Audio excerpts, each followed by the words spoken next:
Influência perniciosa das ideias materialistas sobre as artes em geral. Sua regeneração pelo espiritismo. Leu-se no Courrier de Paris do Monde Illustré de 19 de dezembro de 1868. Carmouche escreveu mais de 200 comédias e comédias musicadas, e é muito justo se o nosso tempo sabe o seu nome. É que ela é terrivelmente fugaz, essa glória dramática que excita tanto a cobiça. A menos que haja assinado obras-primas excepcionais, acha-se condenado a ver o seu nome cair no esquecimento logo que se deixe de combater. Durante a luta mesmo, ignora-se o maior número. O público, com efeito, não se preocupa quando olha o cartaz, senão com o título da peça. Pouco lhe importa o nome daquele que a escreveu. Tentai-vos lembrar de quem assinou tal ou tal obra encantadora da qual guardastes a lembrança. Quase sempre estareis na impossibilidade de vos responder. E quanto mais avancemos, tanto mais isso será assim. As preocupações materiais se substituem, cada vez mais, às preocupações artísticas. Carmouche, precisamente, contava a esse respeito uma anedota típica. Meu alfarrabista, dizia ele, com quem eu conversava acerca de meu pequeno comércio, assim se exprimia. Isso não vai mal, senhor. Mas isso se modifica. Não são mais os mesmos artigos que se debitam. Outrora, quando eu via vir a mim um jovem de 18 anos, 9 sobre 10 vezes era para me pedir um dicionário de rimas. Hoje é para me pedir um manual de operações da bolsa. Se as preocupações materiais se substituem às preocupações artísticas, isso talvez possa ser de outro modo quando se esforça por concentrar todos os pensamentos do homem sobre a vida carnal e destruir nele toda a esperança, toda a aspiração além desta existência. Essa consequência é lógica, inevitável para aquele que não vê nada fora do pequeno círculo efêmero da vida presente. Quando não se vê nada atrás de si, nada diante de si, nada acima de si, sobre o que pode concentrar o pensamento se não for sobre o ponto onde se encontra? O sublime da arte é a poesia do ideal que nos transporta para fora da esfera estreita de nossa atividade. Mas o ideal está precisamente nessa região extramaterial onde não se penetra senão pelo pensamento, que a imaginação concebe se os olhos do corpo não a percebem. Ora, que inspiração o espírito pode aurir no espírito do nada? O pintor que não tivesse visto senão o céu brumoso, as estepes áridas e monótonas da Sibéria, e que cresce que ali está o universo, poderia conceber e descrever a luz e a riqueza de tom da natureza tropical? Como quereis que os vossos artistas e os vossos poetas vos transportem para as regiões que não veem por seus olhos da alma, que não compreendem e nas quais mesmo eles não creem? O espírito não pode se identificar senão com aquilo que sabe ou que crê ser uma verdade, e essa verdade mesmo moral torna-se para ele uma realidade que exprime tanto melhor quanto a sente melhor. E então, se a inteligência ele junta a flexibilidade do talento, faz passar as suas próprias impressões nas almas dos outros. Quais impressões, contudo, pode provocar aquele que não as tem? A realidade para o materialista é a terra. Seu corpo é tudo, uma vez que fora dele nada há, uma vez que mesmo o seu pensamento se extingue com a desorganização da matéria, como o fogo com o combustível. Ele não pode traduzir para a linguagem da arte senão o que vê e o que sente. Ora, se não vê e não sente senão a matéria tangível, não pode transmitir outra coisa. Onde não vê senão o vazio, não pode nada aurir. Se aventura nesse mundo desconhecido para ele, ali entra como um cego, e, apesar de seus esforços para se elevar ao diapasão do ideal, permanece sobre o terra a terra como um pássaro sem asas. A decadência da arte neste século é o resultado inevitável da concentração das ideias sobre as coisas materiais, e essa concentração, a seu turno, é o resultado da ausência de toda crença na espiritualidade do ser. O século não colhe senão o que semeou. Quem semeia pedras não pode recolher frutas. As artes não sairão de seu torpor senão por uma reação para as ideias espiritualistas.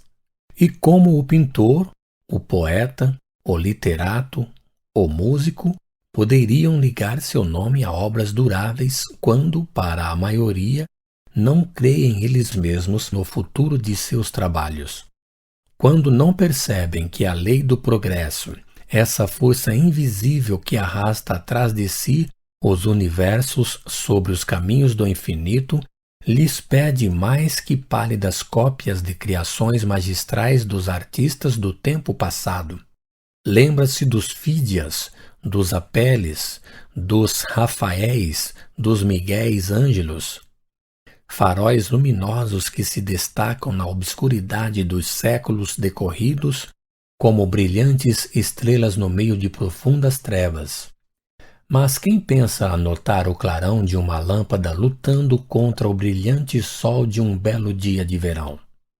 O mundo caminha a passos de gigante desde os tempos históricos. As filosofias dos povos primitivos se transformaram gradualmente. As artes que se apoiam sobre as filosofias, que delas são a consagração idealizada, deveram elas também se modificar e se transformar.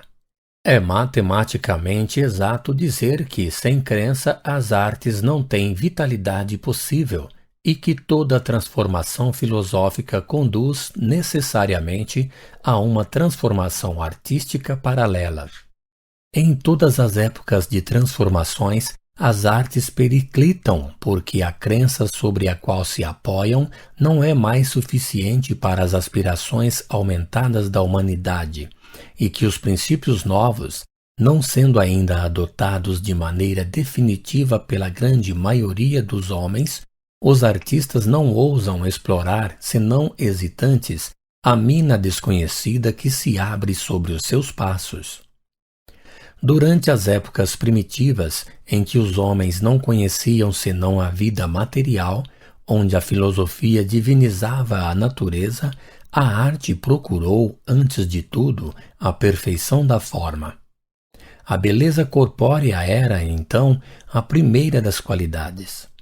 A arte dedicou-se a reproduzi-la, a idealizá-la. Mais tarde, a filosofia entrou num caminho novo.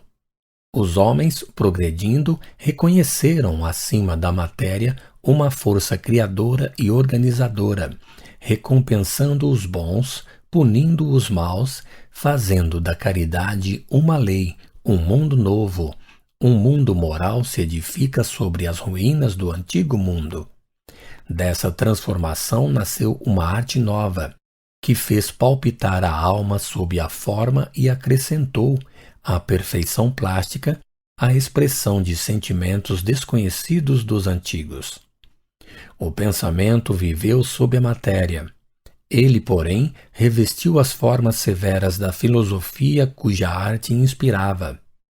Às tragédias de Ésquilo, aos mármores de Milo, sucederam as descrições e as pinturas de torturas físicas e morais dos condenados.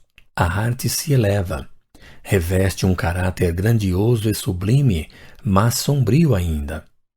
Está, com efeito, toda inteira na pintura do inferno e do céu da Idade Média, de sofrimentos eternos, ou de uma beatitude tão longe de nós, colocada tão alto, que nos parece quase inacessível. Talvez seja porque esta última nos toque tão pouco quando a vemos reproduzida sobre a tela ou sobre o mármore. Hoje ainda ninguém poderia contestá-lo. O mundo está num período de transição, sacudido entre os hábitos antiquados, as crenças insuficientes do passado e as verdades novas que lhes são progressivamente reveladas. Como a arte cristã sucedeu à arte pagã transformando-a, a arte espírita será o complemento da transformação da arte cristã. O Espiritismo nos mostra, com efeito, o futuro sob uma luz nova e mais ao nosso alcance. Por ele, a felicidade está mais perto de nós, está ao nosso lado, nos espíritos que nos cercam e que jamais deixaram de estar em relação conosco. A morada dos eleitos, a dos condenados, não estão mais isoladas. Há solidariedade incessante entre o céu e a terra, entre todos os mundos de todos os universos. A felicidade consiste no amor mútuo de todas as criaturas chegadas à perfeição, e numa constante atividade tendo por objetivo instruir e conduzir a essa mesma perfeição aqueles que estão atrasados. O inferno está no próprio coração do culpado que encontra o castigo nos seus remorsos, mas não é eterno, e o mal, entrando no caminho do arrependimento, reencontra a esperança, este sublime consolo dos infelizes. Que fontes inesgotáveis de inspiração para a arte! Quantas obras-primas de todos os gêneros as ideias novas não poderiam produzir pela reprodução das cenas tão múltiplas e tão variadas da vida espiritual? Em lugar de representar os despojos frios e inanimados, ver-se-á a mãe tendo ao seu lado a sua filha querida, na sua forma radiosa e etérea. A vítima perdoa o seu carrasco. O criminoso fugindo em vão do espetáculo sem cessar renascente de suas ações culposas. O isolamento do egoísta e do orgulhoso no meio da multidão. A perturbação do espírito nascendo na vida espiritual, etc., etc. E se o artista quer se elevar acima da esfera terrestre, nos mundos superiores, verdadeiros édens onde os espíritos avançados gozam da felicidade adquirida, ou reproduzir algumas cenas dos mundos inferiores, verdadeiros infernos onde as paixões reinam soberanas, quantas cenas emocionantes, quantos quadros palpitantes de interesse não haverá para se reproduzir? Sim, certamente, o Espiritismo abre à arte um campo novo, imenso e ainda inexplorado. E quando o artista reproduzir o mundo espírita com convicção, aurirá nessa fonte as mais sublimes inspirações, e o seu nome viverá nos séculos futuros, porque as preocupações materiais e efêmeras da vida presente substituirá o estudo da vida futura e eterna da alma.